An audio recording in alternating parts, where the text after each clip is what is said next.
Fala, gremista, tudo bem? Seja bem-vindo a mais um conteúdo aqui no canal e neste vídeo nós vamos falar sobre uma saída que o Grêmio vai encaminhar. O Grêmio tomou uma decisão definitiva depois de mais um movimento polêmico que acabou acontecendo. Vamos falar sobre a arbitragem, foram afastados, mas afinal de contas, no que isso resulta, né? Alguma coisa prática, e vamos falar também sobre uma boa notícia envolvendo o lateral esquerdo Marlon.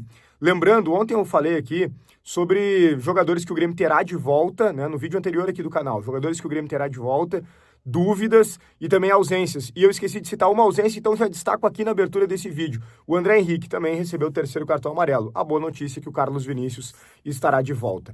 Bom, a gente fala sobre tudo isso em nome de Hora do Pastel, Matiello, corretora de seguros e Crepe do Alemão, depois da vinheta.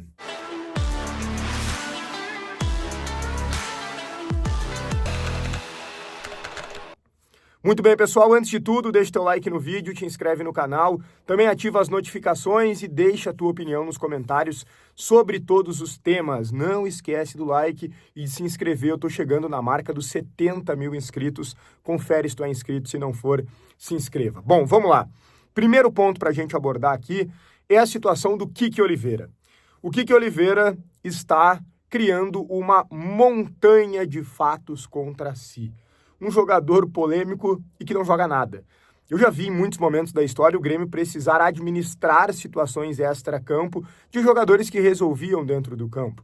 Às vezes nem eram tão grandes jogadores, mas que no campo ainda tinham uma determinada contribuição, mesmo que talvez razoável. Vou citar um exemplo para vocês. No ano passado, o Grêmio estava numa situação bem delicada, pior do que agora, né, na zona de rebaixamento, muita pressão. O Soteldo não voltou da seleção venezuelana no prazo, perdeu o voo, se atrasou, teve um ato de indisciplina, o Grêmio deu uma luz alta, ele chega em cima da hora e ele é escalado como titular. O Renato banca ele no jogo contra o Vitória, lá no Estádio Centenário, em Caxias do Sul. O Grêmio, naquele momento, não tinha arena à disposição. Lembro que eu estava lá atrás da goleira pela Rádio Bandeirantes. O Grêmio ganhou por 2-0 e o primeiro gol foi do Soteldo. Soteldo decidiu. E aí a polêmica terminou. Lembro mais atrás um pouco do Ferreira também. O Ferreirinha foi lá, processou o Grêmio, né? O empresário tinha uma relação conturbada, etc. Quando o Ferreirinha começou a jogar bem, dribles, gols, assistências, morreu.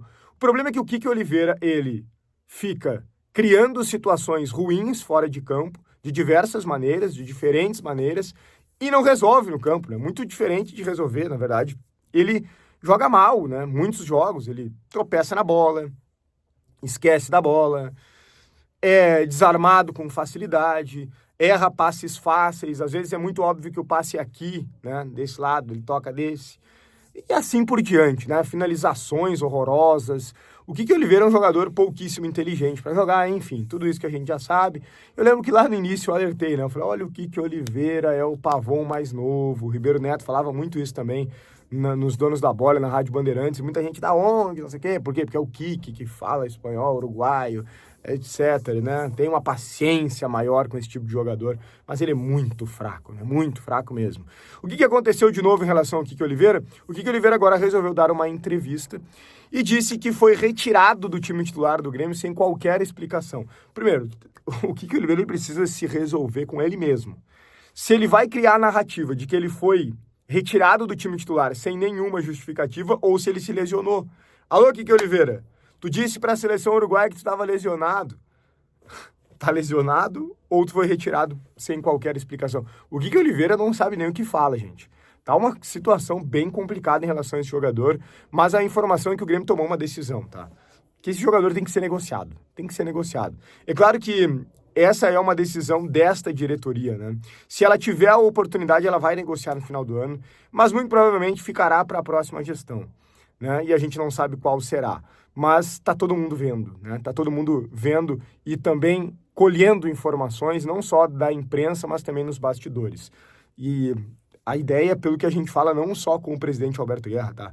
Mas com o pessoal das duas chapas, né? Tanto pessoas ligadas ao Calef quanto pessoas ligadas ao Odorico, é de que realmente o mais interessante é negociar o Kiki Oliveira. É daqui a pouco lucrar algum valor, dificilmente vai recuperar os 26 milhões de reais, porque esse é um valor muito significativo, mas vender.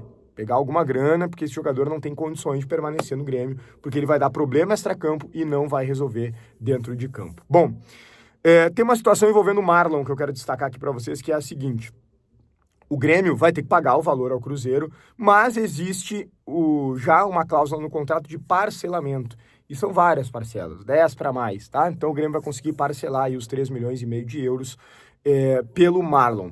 Eu vi uma informação na Rádio Gaúcha, inclusive, de que seria em dólares. Isso é uma informação nova que, por enquanto, eu não consegui confirmar com ninguém. Se for dólar, melhor, gente. Porque o dólar está bem mais baixo, reduz significativamente. Convertendo para o real, uns 3 milhões de reais a menos o Grêmio teria que pagar, o que vamos combinar é bem importante. Bom, a gente está falando aqui muito sobre essa questão do Kiki Oliveira, essa questão do Marlon, mas a gente precisa ainda abordar a arbitragem. Porque foram afastados, o quarteto foi afastado, né? Do jogo contra o Palmeiras e São Paulo, o juiz não deu um pênalti, que eu não sei como ele não deu, né, contra o Palmeiras, né? O jogador do Palmeiras, ele acaba resvalando, é sem querer, mas é pênalti, né? Derruba o jogador de São Paulo, um lance indiscutível. Foram afastados lá e foram afastados os árbitros do jogo do Grêmio também. Tanto o Lucas Casagrande, que era o árbitro de campo, quanto o Gilberto Rodrigues, que era o árbitro do VAR. Passarão por um período com tempo indeterminado, né, de treinamento, e depois voltarão, né? O que acontece na prática, né? Na prática, muito pouca coisa ocorre, né, gente? O Grêmio foi prejudicado contra o São Paulo, no Morumbi, o Grêmio foi prejudicado contra o Santos, o Grêmio foi prejudicado nos 2 clássicos, né? Tanto na Arena quanto no Beira-Rio. O Grêmio foi prejudicado em muitos jogos, gente. Esse último foi algo lamentável. E aí o Grêmio teve benefício quando? O Grêmio teve benefício apenas contra a equipe do Bahia, que nós vencemos por 1-0, deram um pênalti no Bright White, que de fato não foi, mas só. De resto, o Grêmio sendo prejudicado, esse saldo tá aí menos 15, menos 20. Terrível isso, né? Terrível. Eu acho que precisa realmente algo muito diferente acontecer. Os árbitros, eles não são favoráveis, pelo menos na maioria, à profissionalização. Por quê? Porque do jeito que tá, eles ganham uma boa quantia para apitar os jogos. Claro que eles sentem quando eles são afastados, porque aí eles não podem receber esse valor, né? Porque o pagamento da CBF é muito bom por jogo. Mas eles têm profissões, outra profissão, né? Eles fazem outras coisas, têm outras atividades, né? Mas tem que profissionalizar, não importa se eles não querem. Pagam um salário que seja justo, né? Que realmente faça com que eles possam se concentrar no futebol, para que eles possam ter treinamento, para que eles possam ter preparação. Durante a semana o árbitro deveria treinar, gente.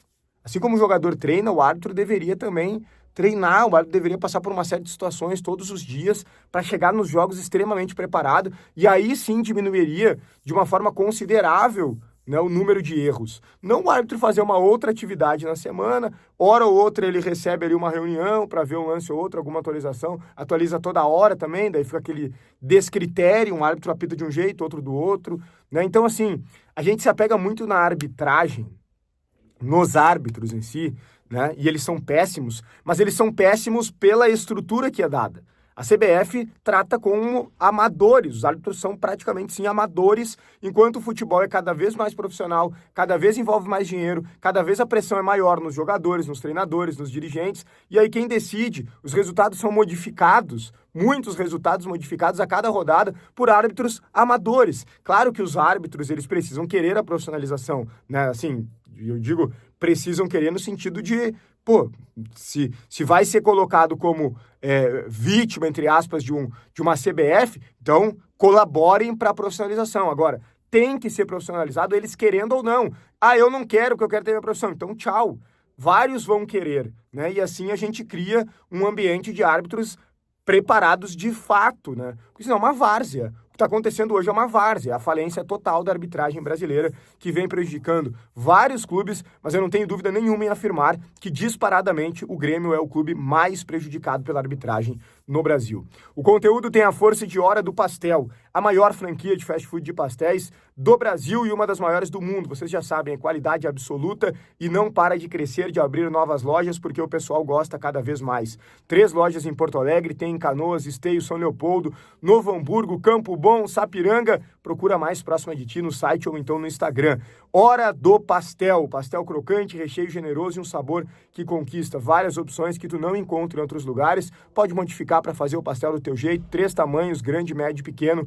Hora do Pastel, Grenal 10 o cupom para tu ganhar 10% de desconto. Hora do Pastel. Deixa o teu like no vídeo, te inscreve no canal, ativa as notificações e deixa a tua opinião nos comentários sobre todos os temas. Um grande abraço e até o próximo conteúdo.